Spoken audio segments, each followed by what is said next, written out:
Uh-oh, spaghetti, yo, what's up, folks? Hope we're all doing well. As per usual, welcome back to more esports talk. What you sipping on this fine morning? Welcome back to the show, though. Hope you guys are enjoying your day so far. Someone who maybe is not is going to be the organization of Astralis, certainly under some heat as of late, and especially if you guys want to check out people like Richard Lewis and Thorin, probably going to have a bit of a heyday with this one, as stemming back to Astralis, actually with their League of Legends roster. In case you guys missed the news a couple weeks back, Astralis has actually now rebranded all of their rosters. Formerly, they had a FIFA team. Of course, Origin was their former LEC team, and they're known for their Counter-Strike roster. Now all brands will be called Astralis, this referring to their League of Legends or their LEC team, and apparently being fined 5,000 euros or about 6,000 US dollars because of missing payments to players, all of which reported to the league themselves. Now, along with this is apparently some misconduct by a team manager or GM of that roster as well, and it's certainly not a great look, I would say, but apparently according to that post and community response as well, it was actually swiftly responded to by Astralis, and all of those payments have been made to the players of what they call human error, based off apparently some Danish policies in there. I will say one thing, to refer to it as human error, although it seems that a number of these players had to report this to the league, and then Astralis had all these payments handled swiftly.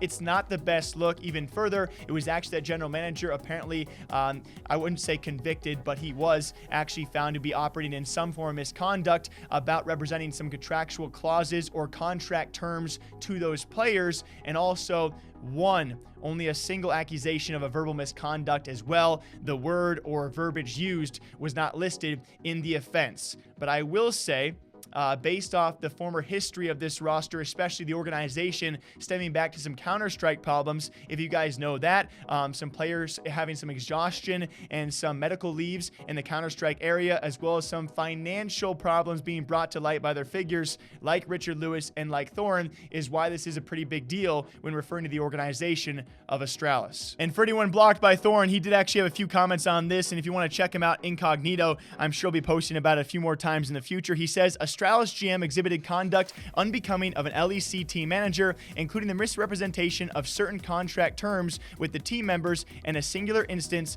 of verbal misconduct. Casper the Clown doing work again. And he followed up by saying, next time you see some bull crap about how innovative Astralis is, just point out, 1, they worked a player to medical exhaustion, 2, they tried to coerce players to take a 30% cut and then hired more players soon after, and 3, they didn't even pay on time. And for any League of Legends fans only out there, it was actually many months back now as well. Astralis, especially during, I think, towards the start of the COVID period, they actually had a lot of their employees take a pay cut as well. Not all of the players agreed to that, and then shortly after, the players, or some of them I should say, and a lot of their staffing did agree to take a pay cut so they could be more sustainable. They were hiring more CSGO players with, likely some decent salaries tied to them. So there was a lot of backlash and a lot of flack for those moves, and that flack will probably continue following the recent reports and now published fining of Astralis of 5,000 euros for the misconduct, as well as misleading players, or I should say not paying players on time. Those payments have now been made. Now, speaking of something that actually reoccurs time and time again, unfortunately, so I've made my fair share of videos on this, and I get literally DMs about this every few days,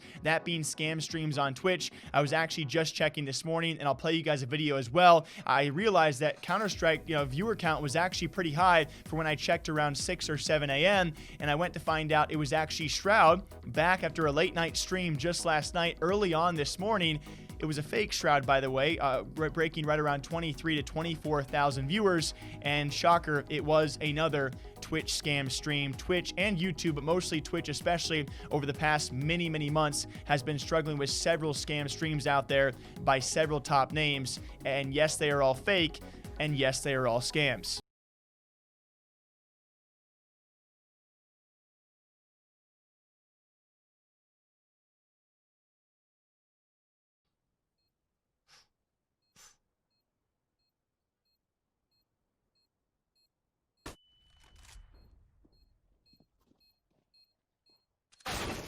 Oh my god, that was so fast. Dude.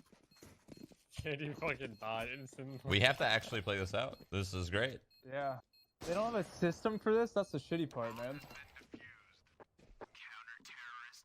I actually gave you an update on this, I believe, a couple months back that Twitch was working to progress on this, and I believe Twitch's, at least semi-statement on this, they have not made a 100% public statement as a part of the Twitch support yet, is the fact they still need community members out there, people like you and me, to report these people manually because they pop up just about every few minutes, and they cannot keep up with this at this time. The rate they're popping up and refreshing, they just can't keep up without the help of the community out there. So it is still a gigantic problem, kind of a constant reminder to all of you guys out there. If it looks too good to be true, it is too good to be true. And please, if someone says free skins and makes you click on something, please don't click. Until next time, hope you guys all enjoy. What do you think about this? Some Shroudy news, some Astralis news. It's a good day to be here, guys. Drink your water, drink your coffee. I'll catch you back here sometime soon. Take care.